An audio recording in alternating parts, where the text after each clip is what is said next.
Hi there, this is David and welcome to another crowdsourced video detailing my Discord server's top 10 best JRPG magic knights. So far we've discussed monks, thieves, white mages, black mages, archers, bards, dancers, gunners, sages, summoners, red mages, blue mages, doggies, robots, lancers, ninjas, paladins, and samurais. But now it's time to look at those knights who are kind of the opposite of the paladin. A knight who isn't interested in healing or protecting, but those who can swing their sword with the best of them while also dabbling in some black magic. So let's go ahead and get started. Number 10, nominated by Vivi and receiving 29 votes, is Dana from Ys 8, Lacrimosa of Dana. Dana is a secondary protagonist of this wonderful game, having a solo story of her own within her kingdom. She's also able to communicate with elemental spirits and help them through their issues, and in exchange, those spirits give her the ability to infuse their powers within her own physical fighting style. This permits her to use elemental-imbued physical damage as well as cast ranged elemental spells. But not only that, they allow her to change her entire playstyle, as she's the only character who can slash, pierce, and strike. Other than being just a beast on the field, she also receives great character development, beginning first as a complete mystery, and it's truly a delight to see her slowly reveal herself. I mean, look at that wardrobe. Number 9, nominated by Sam and receiving 30 votes, is Richard from Tales of Grace's F. As heir to the throne of Windor, Richard is an excellent swordsman. It's just a shame that he acts as the antagonist for the vast majority of the game, and only really joins up in the future arc. They probably did that for balancing though, because this prince is no spoony bard, he's badass. He has access to unique magical attacks like the self-healing Soul Reaper and the blindingly cool Shade Imperial.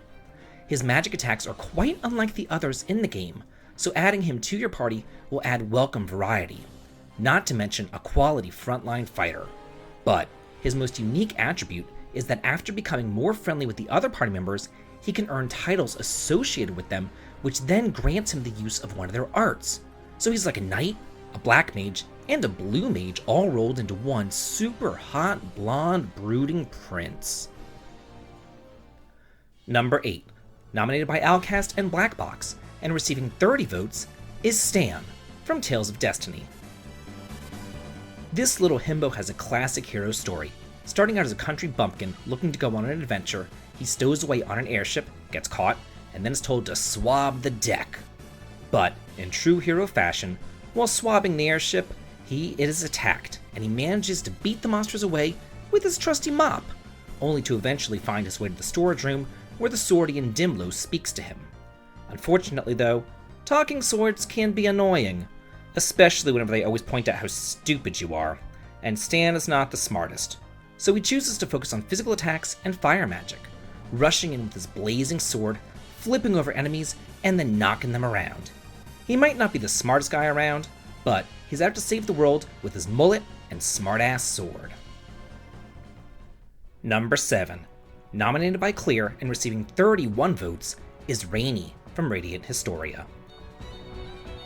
As one of your first party members, Rainy was originally slated to actually be killed off, but the developers decided to keep this knight around, and that's a great thing, since she's surprisingly powerful, gaining access to fire, ice, and thunder spells, as well as their greater variants. You would be excused for thinking that she's just kind of like a black mage, but physically, she's so much stronger than that.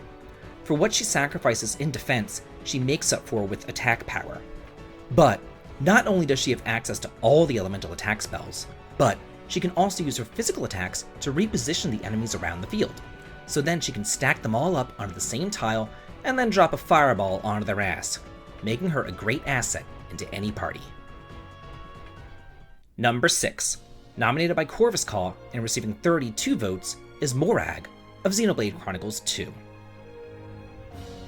While first introduced as a special inquisitor of the Empire, she's known as the Flamebringer and the most powerful driver around. While all of your other drivers are artificially enhanced in some way, Morag's power is pure and untainted. When she first appears as your enemy, she's menacing and merciless, out to hunt you down. Yet, she still holds back in an effort to learn about the Aegis and the greater events unfolding around her. Over the course of your journey, she comes around and joins up as an agility tank, where she wields dual swords and excels at inflicting powerful damage, both physically and magically. And, even more importantly, now that Morag is with you, you can kick that annoying perverted no-pawn out of your party. Number 5. Nominated by Jin and Tonic and receiving 45 votes is Ashton from Star Ocean: The Second Story. Ashton is an unlucky man. It seems that fate itself transpires against him at every turn. Taking up his twin blades to fight for justice, he trips in front of a demonic dragon and it uses that opportunity to actually possess his body. Now this magic fencer has twin dragon heads growing out of his back, which really does put a damper on his ability to make some friends. And while he does eventually learn to get along with his new dragon companions, they sometimes take control of his body without asking. In battle, the three of them make a powerful combination, allowing Ashton to be one of the best frontline fighters, alternating between lightning-fast sword slashes and area of effect flame and ice breath attacks from both of his dragons. Number 4. Nominated by Benedict Uramashi and receiving 46 votes is Flick from Suikoden. Known as the Blue Lightning, Flick hails from the Warrior's Village, where he's known for his skill with magic and the blade. We first meet super sexy Flick whenever he's working for the Liberation Army and he accepts you as the de facto leader of that army, proving his worth in combat as one of the strongest and most versatile characters to join your troops, as well as a commander on the battlefield. Flick lives up to his name as a trusted fighter with great speed and magic, using his signature lightning rune to cause massive damage to the enemy. But, uniquely, he also appears in the second game of the series, where his versatility is improved upon, as he can now equip up to 3 magical runes. Number 3. Nominated by Silas Steele and Vivi, and receiving 54 votes, is Steiner from Final Fantasy IX. Steiner seems overlooked due to his doofus attitude and clunky looks, but at least he's loyal to a fault. As the leader of the Knights of Pluto, he's assigned to protect Princess Garnet with his life. He's polite and well-spoken when addressing the others, though he scorns those he deems to be beneath him. Nonetheless, he will reluctantly put aside his dislike of common thieves for Princess Garnet's sake, as well as the lovable little Vivi, who he shares his sword magic with. Basically, Vivi enchants his sword with his magic so Steiner can exploit elemental weaknesses with the best of them. But even whenever Vivi isn't in the party, he has his own sword text that he can utilize to debuff and smash the enemies in two.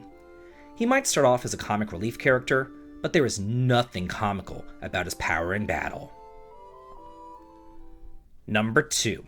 Nominated by Contigo and receiving 57 votes is Mario from Super Mario RPG.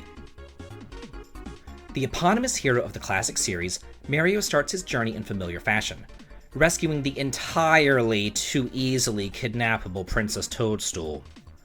Armed with his trusty toolkit of gloves, hammers, and turtle shells, Mario gallantly descends on Bowser's castle to once again save the day. But really? Could a plumber actually be a magic knight? Well, he is saving a damsel in distress from a dragon-looking thing in a castle, so yeah. Our mustachioed hero gains several powerful abilities in the forms of jumps as well as fireballs, especially the powerful single-target fire orb, the larger and more potent flame orb, and the multi-targeting gigantic ultra flame. He may be unconventional, but he's totally a magic knight. And number 1, nominated by Kushahorn and Mr. Bones 75, and receiving 71 votes, is Celeste from Final Fantasy VI.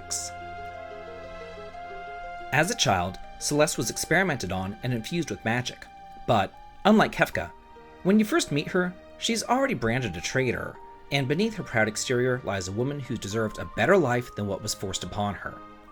She joins the Returners to atone for her atrocities that she committed in the name of the Empire, namely burning Miranda to the ground.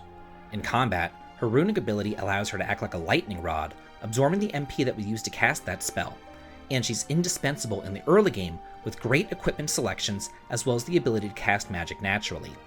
By the end of the game, though, she's earned everyone's trust as a powerful soldier and indispensable member of your team. Well, that's it for the top 10 best JRPG Magic Knights as decided by my Discord server. We do have quite a few more honorable mentions, though. Robin and Azel of the Fire Emblem series, Caesar of Dragon Quest Heroes 2, Hikaru of Magic Knight Rayearth, Golbez, Beowulf, and Orlando of the Final Fantasy series, Lucian of Lunar Knights, Gadwin of Grandia, Issa of Black Sigil, Julian of Shining Force 3, Krace of Mimana ER Chronicles, Ignace of Alliance Alive, Masaki of Super Robot Wars, Mao of Disgaea 3, Keith of Shadow Hearts, and Eustace of Trails of Cold Steel. Who are your favorite Magic Knights and why? Let me know in the comments.